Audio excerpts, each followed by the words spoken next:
Your ear, your shoulder, the greater trochanter, your knee, and also the lateral malleolus should be in one straight line. From that position, you want to maintain retroversion of the pelvis, flat lumbar, flat thoracic, chin tucked in, crown of the head is pushing up toward the sky. And then with the arms, if you want to add a little bit of extra myofascial tension,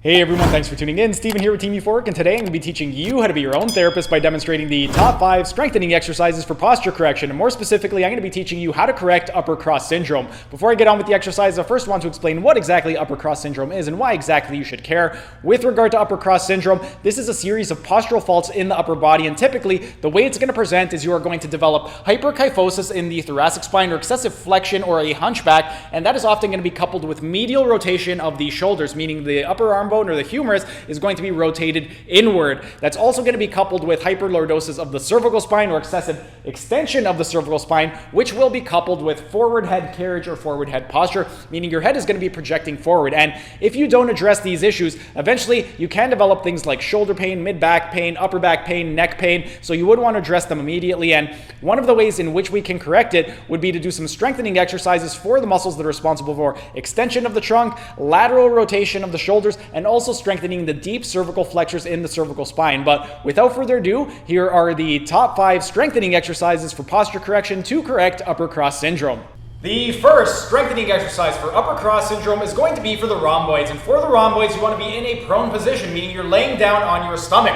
From this position right over here, you're going to just let your legs rest on the floor. You want to maintain retroversion of the pelvis, flat lumbar spine, flat thoracic, your chin is tucked in, crown of the head is pushing away, eyes are looking down between the thighs to put the dura mater under tension. With your chin, you're going to pin your chin down onto the ground. The reason we're pinning our chin to the ground is to release tension on the tensor fasciae lati muscle and get maximum recruitment of the rhomboids. And then for this exercise, we're going to be targeting both the rhomboid major and minor, and there's just going to be a minor difference. If we want to target the rhomboid major, what we want to do is take our arms to the level of the glenohumeral angle or slightly above that. If you're not sure where that is, it's different depending on everybody's morphology, but anywhere from 90 to 135 degrees. For the average person, when your arm is fully extended and your arm is at the level, and your palm is at the level of your forehead or slightly higher, that's roughly going to be the level of your glenohumeral angle. So let's go ahead. We're going to abduct the arm to the level of the glenohumeral angle, and then for the rhomboid major, all we want to do is raise our hands as high as we can while squeezing our shoulder blades together. So imagine there's a pencil between your shoulder blades and you're trying to squeeze it. Then,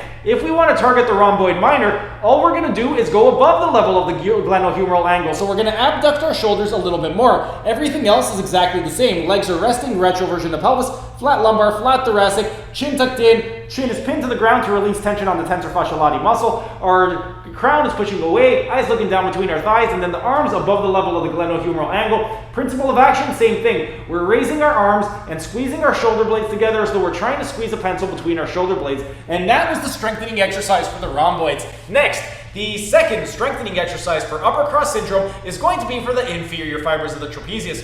For the lower traps, we want to once again be in a prone position, meaning you're laying down on your stomach. And for this one, what we want to do is we're going to take our arms down by our side and we're going to go into medial rotation. So our palms are going to be facing up toward the ceiling. In terms of the setup, legs are resting on the floor. We got retroversion of the pelvis, flat lumbar, flat thoracic, chin tucked in, crown of the head away, eyes looking down at the floor to put the dura mater under tension. Once again, we're pinning our chin down to the ground to release the tension on the tensor fasciae lati muscle and get maximum recruitment of the inferior trapezius. And then for this one right over here, what we want to do is we are going to bring our shoulder blades into retraction and depression. So imagine you're bringing the inferior angle into the opposite glute. So you want to bring your arms into the opposite back pockets. So you're going into extension, adduction, and this is the strengthening exercise for the inferior fibers of the trapezius. Next, the third strengthening exercise for upper cross syndrome is going to be for the posterior deltoid. For the posterior deltoid, you could do this one in a seated position on a chair, you could do it in a tall kneeling position, or you could just sit down onto your calves.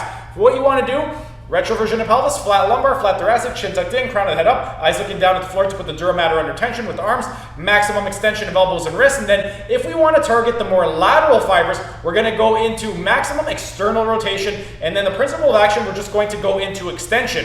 Then, if we want to target the middle fibers, instead of external rotation, we're going to have a neutral position. So our palms are facing each other. Once again, we're going into extension. And then if we want to target the medial fibers, what we're going to do is we are going to go into medial rotation and then once again go into extension. And then if you want to progress this exercise, you can hold on to some dumbbells or you could use a resistance band. But that was the strengthening exercise for the posterior deltoid. Next, the fourth strengthening exercise for upper cross syndrome is going to be for the deep cervical flexors. For this one, you're going to need a little bit of equipment. We're going to need a blood pressure cuff, and that is going to be placed behind the back of your cervical spine. With regard to the actual exercise itself, you're going to be lying down on your back, retroversion of pelvis, flat lumbar, flat thoracic.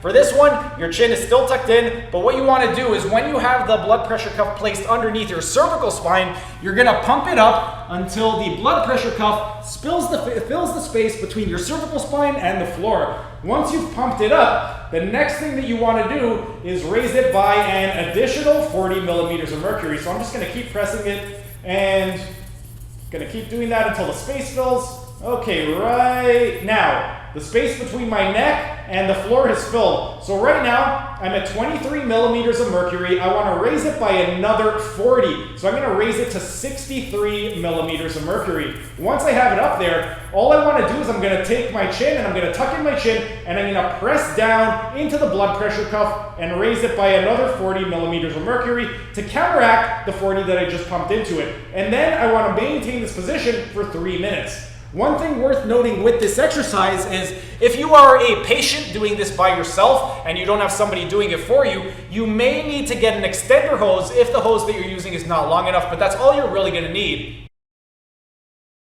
For this exercise, all you're going to need is either a yoga block or a towel, something to provide a little bit of cushion for the back of your head. Before this exercise, what you want to do is you are going to place the yoga block or towel behind your head, and then you want to maintain a nice neutral line from your ear all the way down to your malleolus. So your ear, your shoulder, the greater trochanter, your knee, and also the lateral malleolus should be in one straight line. From that position, you want to maintain retroversion of the pelvis, flat lumbar, flat thoracic, chin tucked in, crown of the head is pushing up toward the sky. And then with the arms, if you want to add a little bit of extra myofascial tension, you can go into maximum extension of elbow and wrist, maximum external rotation, press down with the palms, and then go into extension beyond the level of the coronal plane. And you want to maintain that for 3 minutes. And that is the extensor chain wall lean. And there you have it. Those were the top 5 strengthening exercises for posture correction to correct upper cross syndrome. If you have upper cross syndrome or if you have symptoms of shoulder pain, neck pain, mid-back pain, any of those, go ahead, give those exercises a try. They will help tremendously. And in terms of the sets and repetitions, what you would want to do is 3 sets of 50 repetitions of each of the exercises. That's 5-0, not 1-5.